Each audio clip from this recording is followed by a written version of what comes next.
नमस्कार बंधुगण सांग मैंने जीवन में जदि सब खुशी रहा चाहते तो यही 6-7 मिनिट्र कहानी को टिके ध्यान में बुझी निपर देखिए आपण जीवन चारिपाखर खुशी भरीज। गोटे बेपारी थिला, से भगवान को बहुत माने, से सदा भगवान को प्रार्थना करे। ता मन भितर टिके हेले भी गर्व अहंकार नथिला। से जेतिकी धनी थिला सेतिकी दानी मध्य थिला। से सदैव पूजा यज्ञ आदि बहुत करे। दिने गोटे यज्ञ से तार सबकिछि दान करदेला। आउ ता पाखरे परिवार चलैबा पाई भी पैसाटिए भी बंची नथिला। गोटे दिन बेपारीर स्त्री प्रस्ताव देला कि पड़ोशी नगर रे जणे बड़ सेठ रोचंती। से सदा अन्य मानकर पुण्य सबको किणी नियंती। तमे थरे तांको पाखकु जाओ एवं तमर किछि पुण्य को बिकिकी किछि पैसा नै आसो, जेमिति कि पुणी थरे किछि कामधंदा आरंभ होई पारिबो।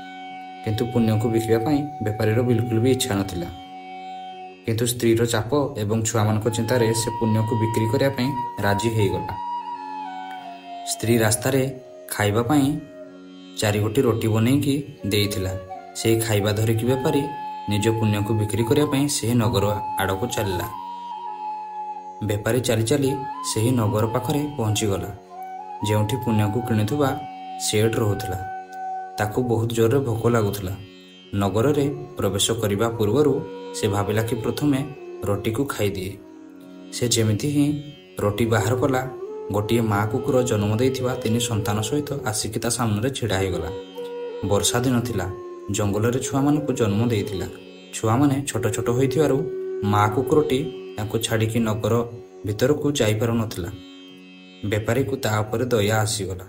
आउ बेपारी गोटे रोटी कुकुर को खाइबा पई देदेला। किंतु कुकुरटी बहुत जोर भोकर थिबारु आखि पिचुड़ाके रोटीटी चाटिकी सफा करदेला।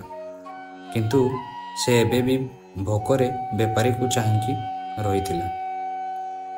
बेपारी पुणी आउ गोटिए तापर गोटिए करिकी 4टी जाक रोटी को खाइबा को देदेला। आउ से निजे पानी टिके पीकी सेठ पाखरे जाइकी पहुंचिला। बेपारी सेठ को कहला कि से निज पुण्य को बिक्री करिया पई आसीची। सेठ व्यस्तरे थिला, आउ ताकू संध्यारे आसीबा पई कहला। 2 प्रहर रे सेठ खाइबा पई घर को गला। आउ से ता स्त्री को कहला कि गोटे बेपारी ता पुण्य को बिक्री करिया लगी आसीची, ता पाखरु केउ पुण्य को किनिबी।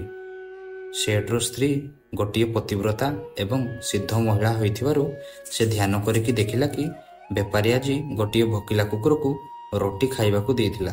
से निज स्वामी को कहला तार आजिर पुण्य को किणी नि, जेउटा से गोटे निरीह प्राणी को रोटी खाइबा को दे जो पुण्य कमेछि सेटा तार आज पर्यंतर सर्वश्रेष्ठ पुण्य। बेपारी पुणी संध्या बेले तार पुण्य को बिक्री करिया पई आसिला। सेठ कहला आपण आज जो दान करिसंती मु सेही पुण्य को नबाकू चाहूछि। बेपारी हसिबाकू लागिला। आउ कहला जदि मो पाखरे दान करिया पई पैसा थांता तो कौन मु आपनको पाखकू पुण्य बिक्री करिया पई आसी थांती। तो सेठ कहला आज आपण गोटे भोकिला पशु को खाइबा देकी तार आउ ता छुआ मानकर प्राणर रक्षा करिसंती, मते सेही पुण्य को दरकार। बेपारी सेही पुण्य को बिक्री करिया पई राजी होई गला। आउ सेठ ताकू कहला सेही पुण्य बदल रे से बेपारी को 4टी रोटी ओजन समान हीरा मोती माणिक सबू देबो। तापरे 4टी रोटी तैयारी हैला। आउ ताकू निकितिर गोटे पोलारे रखागला।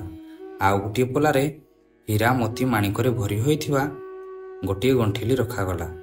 किंतु पोला टिकिए भी हलिला नाही। आउ गोटे गंठिली अणागला, तापरे भी पोला हलिला नाही। एमिति बहुत सारा गंठिली रखिला परे भी पोला हलिला नाही। तो बेपारी चिंता कला एवं सेठ को कहला सेठ मु मो विचार बदली देइछि, मु आ मो पुण्य को बिक्री करिया पई चाहू नाही। बेपारी खाली हाथ रे घर को चलला। किंतु ताकू डर थिला कि घर को पशु पशु स्त्री सहित तार झगड़ा न हो जाऊ। तो से चिंता कला एवं जेउठी से कुकुर को रोटी खाइबा को देइथिला सेठू किछि छोट छोट पत्थर खंड को उठेकी साथी रे गंठी बांधिकी घर को पहुंचिला। किंतु स्त्री पचारिला पुण्य बिकिकी केते पैसा मिलिला। तो से गंठी देखैला आउ कहला याकू खाइबा परे राति रे खोलिबा। ତାପରେ ବେପାରୀ ଗାଁକୁ କିଛି ପଇସା ଧାର ମାଗିବା ପାଇଁ ଚାଲିଗଲା। ଏଇଠି ତାର ସ୍ତ୍ରୀ ଯେବେଠୁ ସେହି ଗଣ୍ଠିଲି ଦେଖିଛି ସେ ନିଜକୁ ସମ୍ଭାଳି ପାରୁନଥାଏ। ସ୍ୱାମୀ ଗଲା ପରେ ସେ ଗଣ୍ଠିଲିକୁ ଖୋଲିଲା, ଆଉ ଯେମିତି ଦେଖିଲା ତାର ଆଖି ଖୋଲାକୁ ଖୋଲା ହିଁ ରହିଗଲା। ଗଣ୍ଠିଲି ହୀରା ମୋତି ମାଣିକରେ ଭରି ହୋଇଥିଲା। ବେପାରୀ ଯେତେବେଳେ ଘରକୁ ଫେରିଲା ତ ତା ସ୍ତ୍ରୀ ପଚାରିଲା କି ପୁଣ୍ୟର ଏତେ ଭଲ ମୂଲ୍ୟ କିଏ ଦେଲା? ଏତେ ହୀରା ମୋତି ମାଣିକ କୋଉଠୁ ଆସିଲା? ବେପାରୀକୁ ସନ୍ଦେହ ହେଲା କି ସ୍ତ୍ରୀ ଏସବୁ ଗୁମର ଜାଣିକି ଚିଡ଼ାଉନି ତ, କିନ୍ତୁ ତା ଚେହେରାର ଚମକରୁ ଏମିତି ଜଣାପଡ଼ୁନଥିଲା। ବେପାରୀ କହିଲା, ଦେଖାଅ କେଉଁଠି ଅଛି ହୀରାମୋତି ମାଣିକ ସବୁ। ସ୍ତ୍ରୀ ଗଣ୍ଠିଲିକୁ ଆଣିକି ତା ସାମ୍ନାରେ ଓଲଟେଇ ଦେଲା। ଆଉ ବେପାରୀ ଯେତେବେଳେ ଦେଖିଲା ଗଣ୍ଠିଲିରୁ ବହୁତ ମୂଲ୍ୟବାନ ରତ୍ନ ସବୁ ଖସି ପଡ଼ୁଥାଏ, ବେପାରୀ ଆଶ୍ଚର୍ଯ୍ୟ ହୋଇଗଲା ଆଉ ସ୍ତ୍ରୀକୁ ସବୁ ସତ କଥା କହିଦେଲା।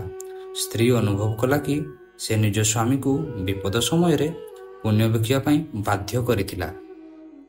ସ୍ତ୍ରୀ ତା ଭୁଲକୁ ବୁଝିପାରିଲା ଏବଂ ଦୁହେଁ ମିଶିକି ଫଇସଲା କଲେ କି ଏଇଠୁ କିଛି ଅଂଶ ବାହାର କରିକି ବେପାର ସୁରୁ କରିବେ ଏବଂ ବେପାରରୁ ପ୍ରାପ୍ତ ଧନ କିଛି ମିଶେଇକି ଜନକଲ୍ୟାଣରେ ଲଗେଇଦେବେ। ତ ସାଙ୍ଗମାନେ, ଈଶ୍ୱର ଆପଣଙ୍କର ପରୀକ୍ଷା କରନ୍ତି। ପରୀକ୍ଷାରେ ସେ ସବୁଠୁ ଅଧିକ ଆପଣଙ୍କର ସେହି ଗୁଣକୁ ପରଖନ୍ତି ଯେଉଁଥିରେ ଆପଣଙ୍କୁ ସବୁବେଳେ ଗର୍ବ ଅନୁଭବ ହୁଏ। ଯଦି ଆପଣ ପରୀକ୍ଷାରେ ସଫଳ ହୋଇଯାଉଛନ୍ତି ତ ଈଶ୍ୱର ଆପଣଙ୍କର ସେହି ଗୁଣକୁ ସବୁଦିନକ ପାଇଁ ବରଦାନ ସ୍ୱରୂପ ଦେଇଦିଅନ୍ତି। ଆଉ ଯଦି ପରୀକ୍ଷାରେ ସଫଳ ନ ହୁଅନ୍ତି ତ ଈଶ୍ୱର ସେହି ଗୁଣ ପାଇଁ ଯୋଗ୍ୟ ଅନ୍ୟ ଜଣେ ବ୍ୟକ୍ତିକୁ ଖୋଜନ୍ତି। ସେଥିପାଇଁ ବିପଦ କାଳରେ ବି ଭଗବାନ ଉପରେ ଭରସା ରଖିକି ସତ୍ ରାସ୍ତାରେ ଚାଲିବା ଦ୍ୱାରା ଆପଣଙ୍କର ଛୋଟ ଛୋଟ ପଥର ବି ମୂଲ୍ୟବାନ ରତ୍ନ ହୋଇଯାଇପାରେ। ତ ସାଙ୍ଗମାନେ, କଥାରେ ଅଛି, ନା ଡରରେ ମନ ଦୁନିଆକୁ, ଏଇଠି ନିଜର କେବେ କ୍ଷତି ହୁଏନି, କାହାର ଚାହିଁବା ନ ଚାହିଁବାରେ ମିଳିବ ତାହା ତମକୁ। ଯଦି କର୍ମ କରିଥିବ ଭଲ ସବୁ ଜନ୍ମରେ, କର ପ୍ରାର୍ଥନା ଈଶ୍ୱରଙ୍କ ଆଗରେ, କାହିଁକି ନା ସବୁକିଛି ଅଛି ସେହି ଈଶ୍ୱରଙ୍କ ହାତରେ। ଯଦି ଭିଡ଼ିଓଟି ଭଲ ଲାଗିଥାଏ ତ ୟାକୁ ବହୁତ ମାତ୍ରାରେ ନିଜ ଗ୍ରୁପରେ ସେୟାର କରନ୍ତୁ ଏବଂ ଏମିତି ହିଁ ଭିଡ଼ିଓ ଦେଖିବା ପାଇଁ ଚ୍ୟାନେଲକୁ ସବସ୍କ୍ରାଇବ୍ କରିନିଅନ୍ତୁ। ଓମ୍ ନମଃ ଶିବାୟ।